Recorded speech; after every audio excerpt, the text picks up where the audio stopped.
You're listening to The Naked Pravda. This is Medusa's first and only English language podcast, so please don't be shy about recommending us to your friends and leave a review on Apple Podcasts or wherever you're tuning in.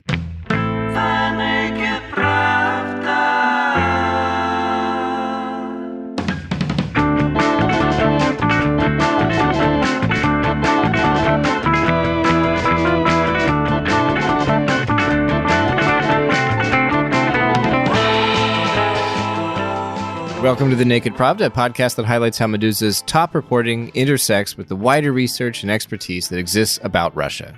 Regularly, I am your host, Kevin Rothrock, that's who I am, the managing editor of Medusa's English language edition. But today you'll be hearing from my co-pilot, Medusa news editor Hila Cohen, who put together something I've been teasing in my closing remarks on this podcast for months, a show about queer Russian language science fiction, looking at what space ethics and tech dystopias can tell us about LGBTQ activism and more in the Russian-speaking world. As much of the world is still trying to make sense of the coronavirus and all the hell it's unleashed, Hila makes the reasonable point that science fiction might be the perfect thing for our weary minds.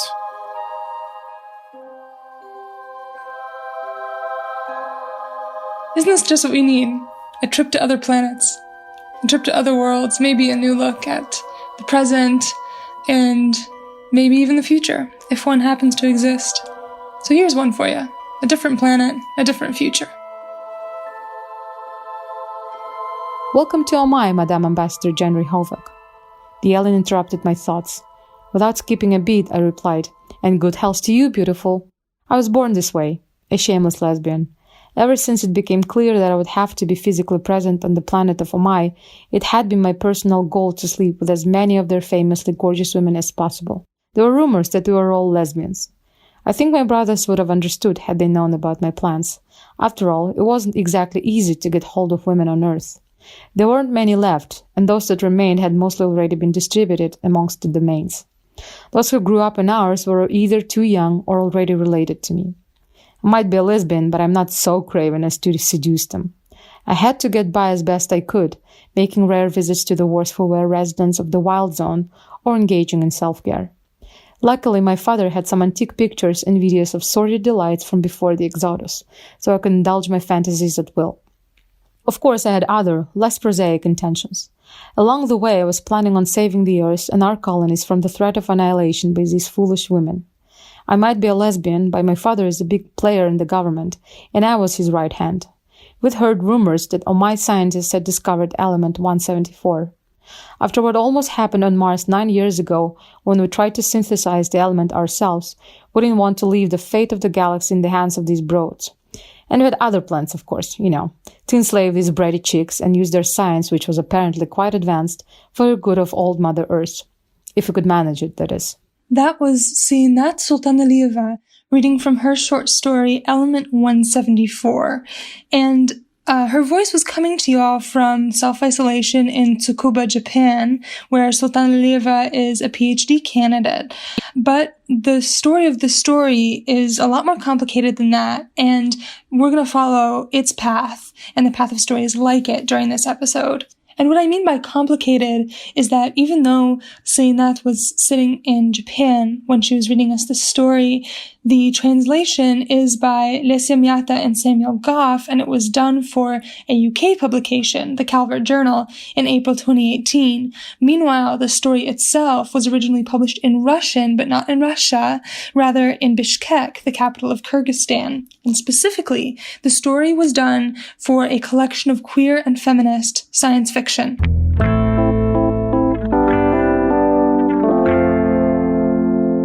Okay, so queer and feminist science fiction from Bishkek. Not something that you see in English every day, but it is part of a broader trend and one that has a lot of political implications.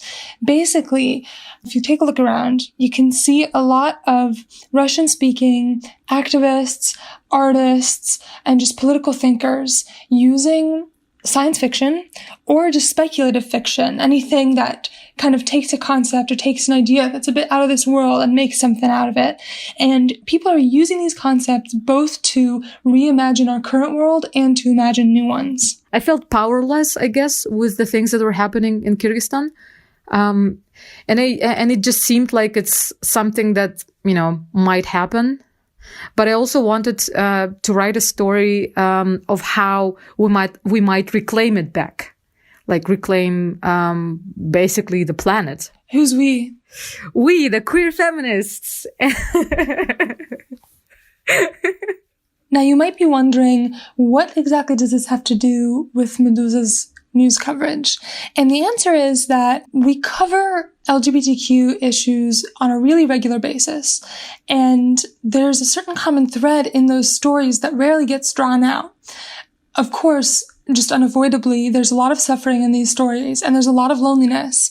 But what often strikes me most as an editor and translator are the really creative and imaginative strategies of survival. So whether we're talking about stories involving a Russian trans man who is working to get his grandmother on his side, whether we're talking about Russians living in rural communities, which is a somewhat unimaginable situation for a queer person, but they're imagining and living it every day, whether we're talking about Russians who are non-binary and figuring out how to use a language that is really strictly gendered to talk about themselves, what we're really talking about is a lot of imagination and a lot of creativity in these day-to-day survival situations. And this episode is going to look at that kind of imaginative survival at its most distilled in science fiction. In Russia, because Russia is moving quite fast towards this authoritarian model, the feedback loop between the leadership and the population is not functioning perfectly well. And that is why all this radical art and literature activism is filling in this gap. That's Mihhail Suslov, an assistant professor of Russian history and politics at the University of Copenhagen. Suslov is actually an expert in Russian conservatism and right-wing ideologies, which is exactly why I wanted to talk to him.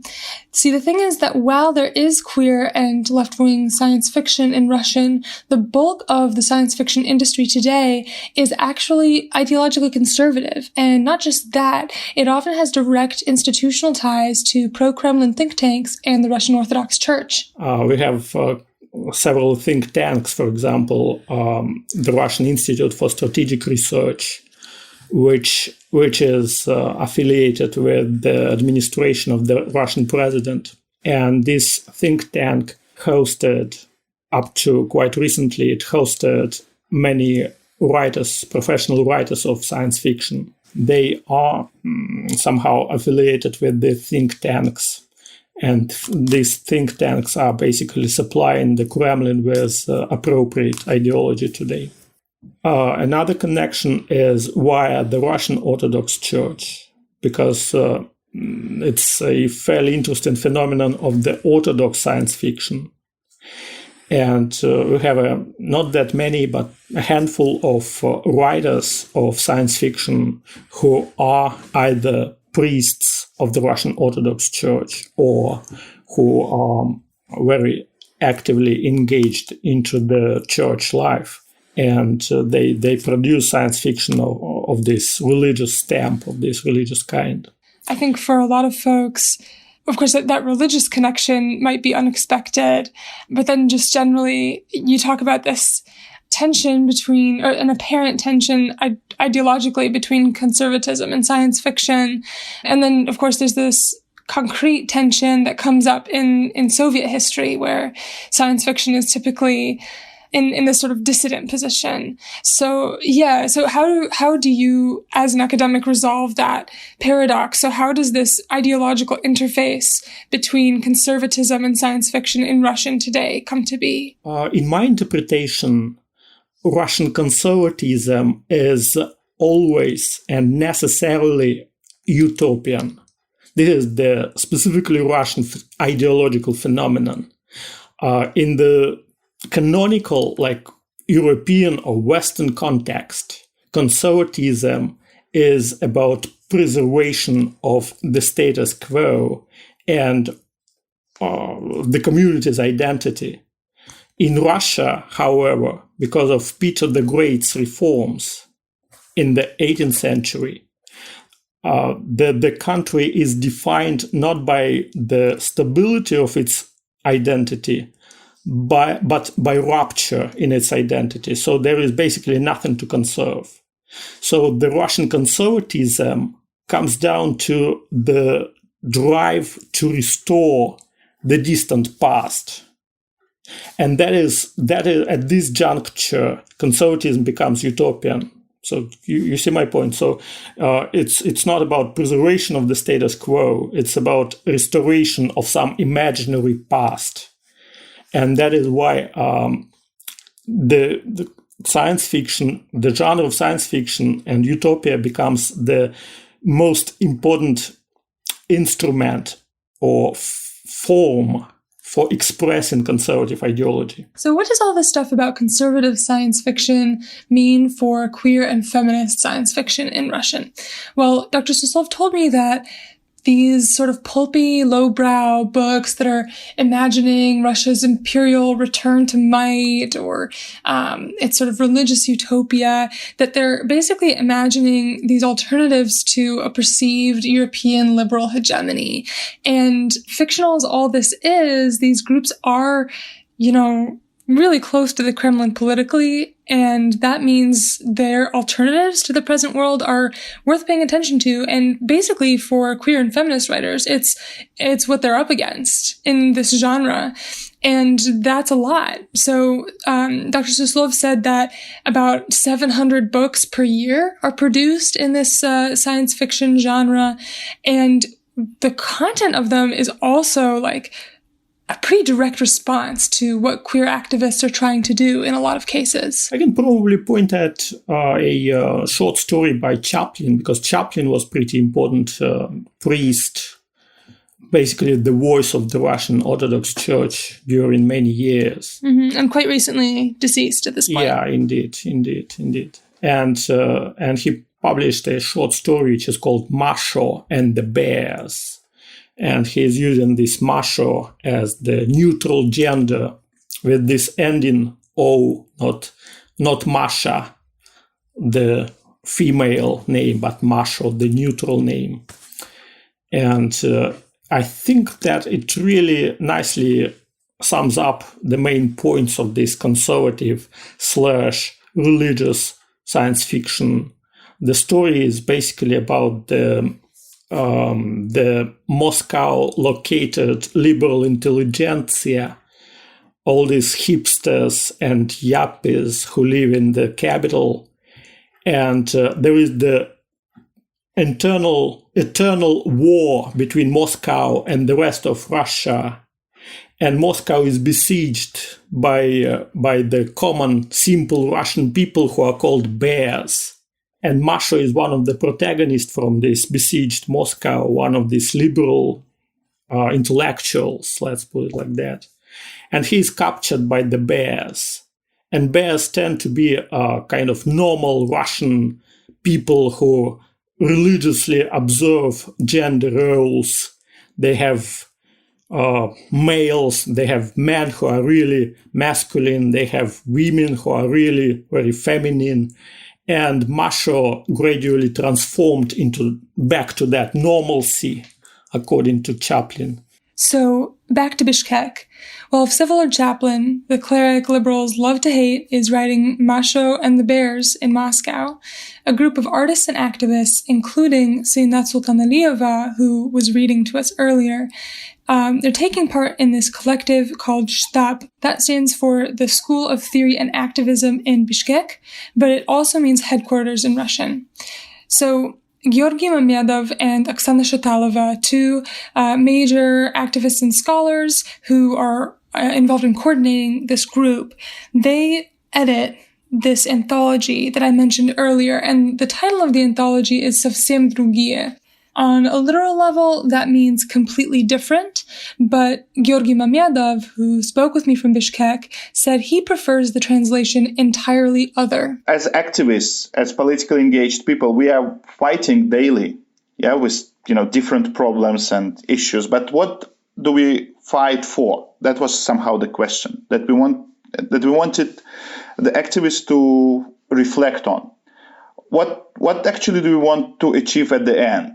It might be not a very clear idea, but what is that world that we fight for? And we saw that probably the best container for this kind of reflection or the space would be science fiction. So in the face of a general political ideology that is a lot closer to Chaplin's than their own, Mamedov and Shatalova are leading this group of writers in putting together this anthology of fiction where the worlds involved are really unexpected and out there. So, for example, there is a piece in Совсем другие that is actually structured like a Wikipedia article with the graphics to match. And it's about how these polymerized plants have been found to be alive and conscious and contributing actively basically to human philosophy, human science, and humans ultimately trying to liberate these plants.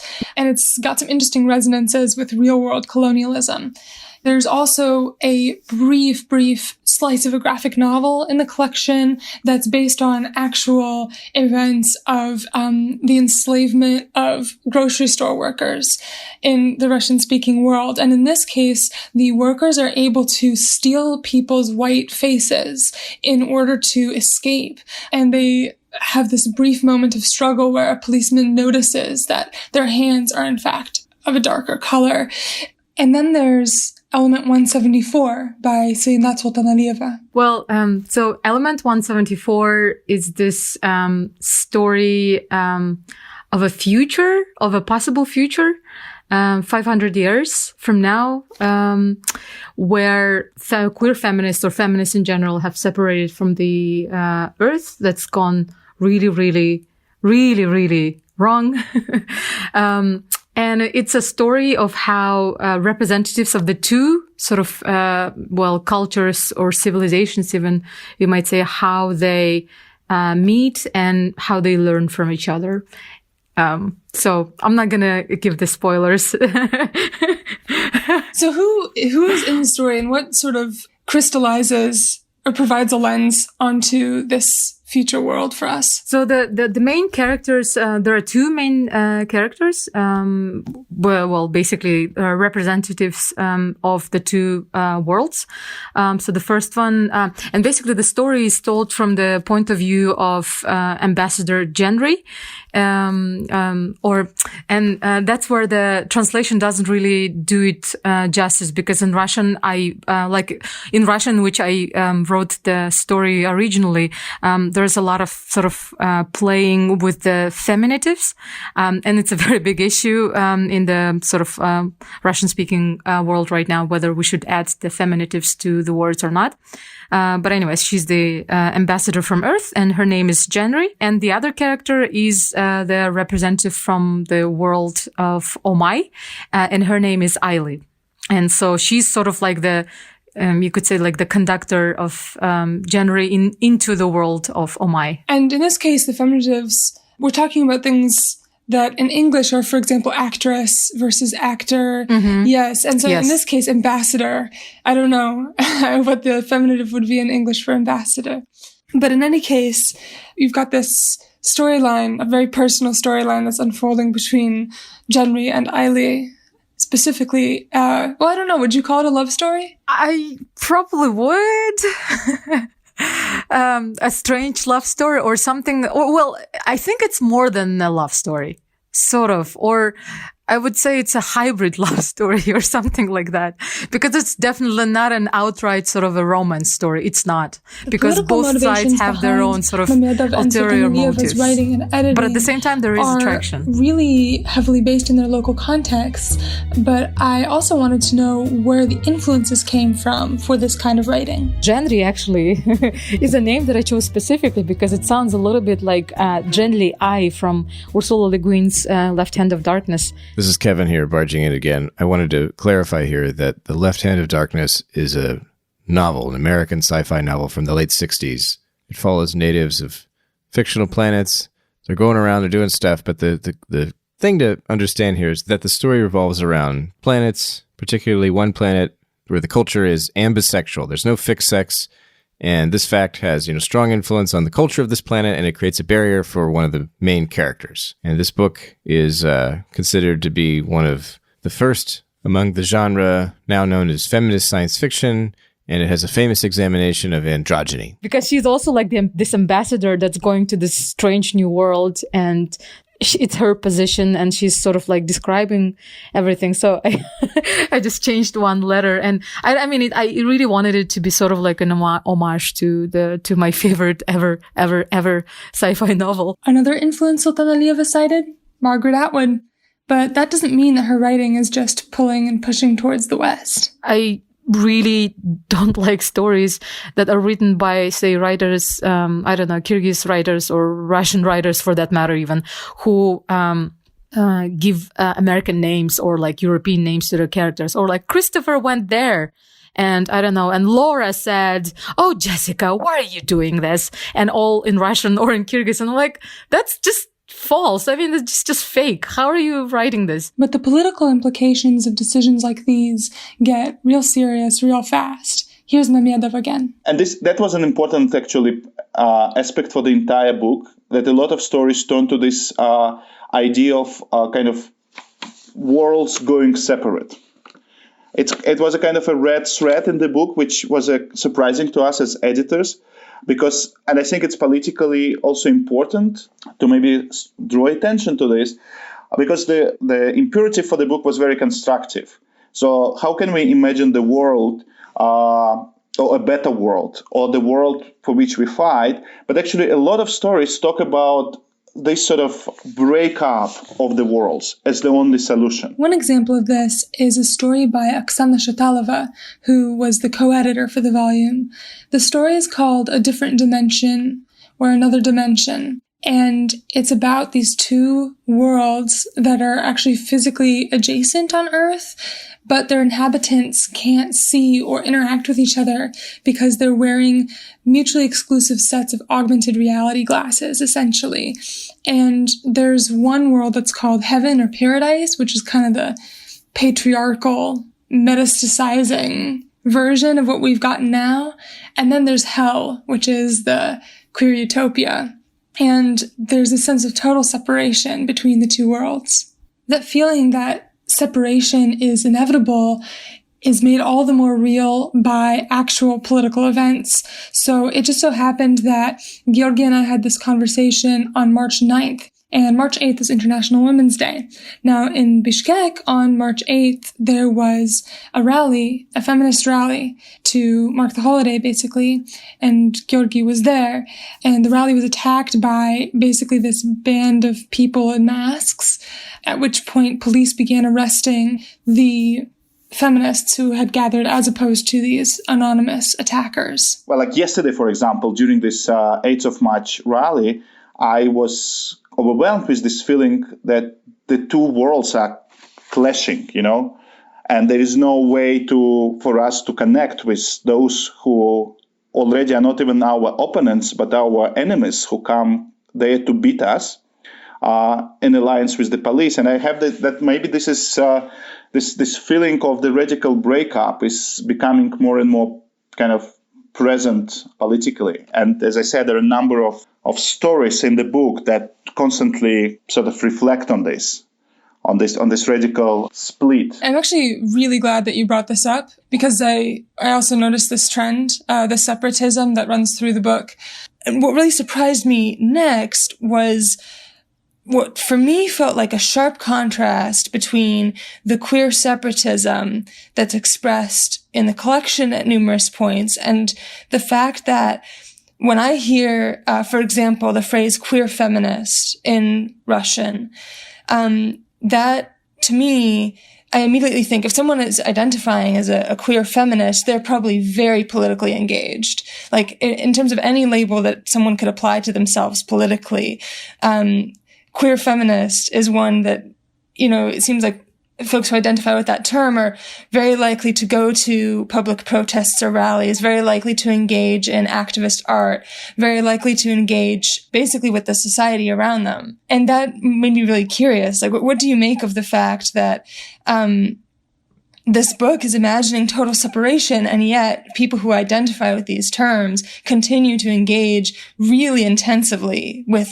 the society around them? Like, it seems as though in real life, the trend is going in almost the opposite direction. Like, these attempts to engage and have dialogue are continuing. Well, it's an interesting point and observation, because indeed, the book somehow captures this very paradoxical, maybe, reality in which we find ourselves, because we understand as leftists, as queer or as feminist individuals, we're critical enough to understand that separatism is not an answer, and that a lot of these the differences with which we have to deal, or that are brought to us, are somehow ideologically manipulated. And this claims that everyone around is so conservative and patriarchal, and that us, queer, feminist, leftist, is just a minority of perverts who do not fit with the rest of the society. That's, of course, an ideological, crap, let me put it this way, Because even in that event that took place yesterday, we did not deal with any kind of large society. We dealt with an organized mob of provocateurs, who do not in any way stand as a representatives of society with traditional values. In no way. That's the thing. So having this realization and understanding this, that's what drives people to be engaged with the community and to be politically active, and not to sort of escape in some way, physically or intellectually. For myself and Georgi, the next step in thinking through this dynamic was to think about what happens if there is separation, whether in fictional world or in the real world. So let's say you have a collective like Shtab, or let's say you have this hell, this queer utopia in Oksana Shatalova's story. What happens when there are people who are born outside that world? Because in the story, that's exactly what happens. You have this older sister, her name is Joy, and she has escaped heaven and gone to hell. But her younger sister, Diligence, is still in heaven. And we were talking about how in the Russian-speaking world, you get these sorts of situations. There are these queer communities, but then there are individuals who are born outside them and who may not have a way to find them. And that sort of necessitates continued interaction between these two worlds. And that can be complicated. It means that any kind of separation, whether you're on a different planet or you're just in a different building or a different city, there's this continued drive for engagement. And Georgi really leaned into that, really leaned into the idea that despite the fact that your opponents may be interested literally just in beating you up or worse, the only route forward is engagement, and separatism isn't viable. When I sort of posed this question to Zeinat Sultanalieva, her response was actually a little different. So the idea was that I really wanted to use this position of the person, of the sort of the demographic that I don't personally have a lot in my circles or environment.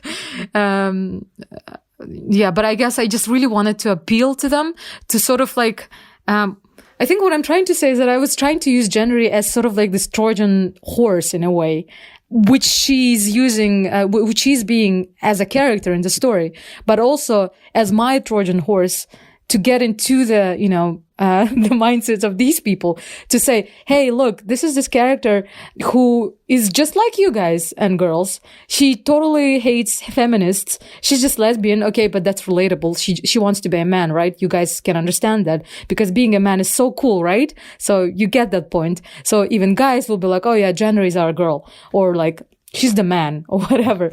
So they kind of go with her on this journey.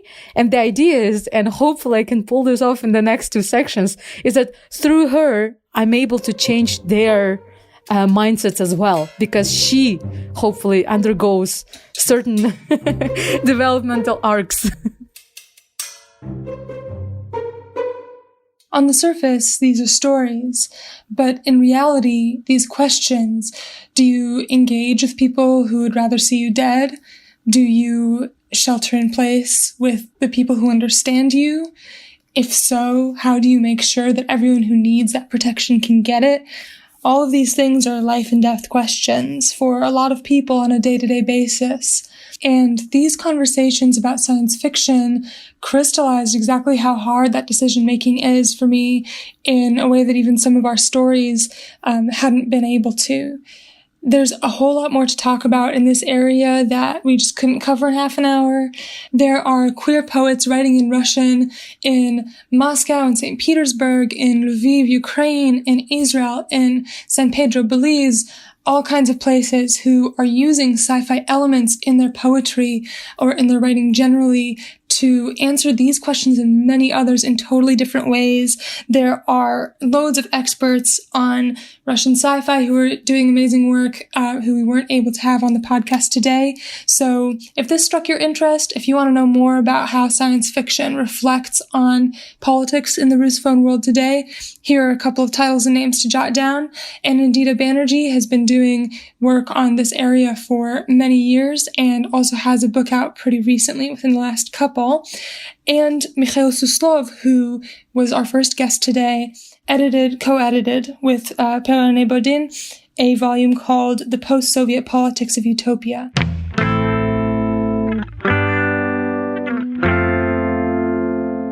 You've been listening to The Naked Pravda, a podcast that highlights how Meduza's top reporting intersects with the wider research and expertise that exists about Russia.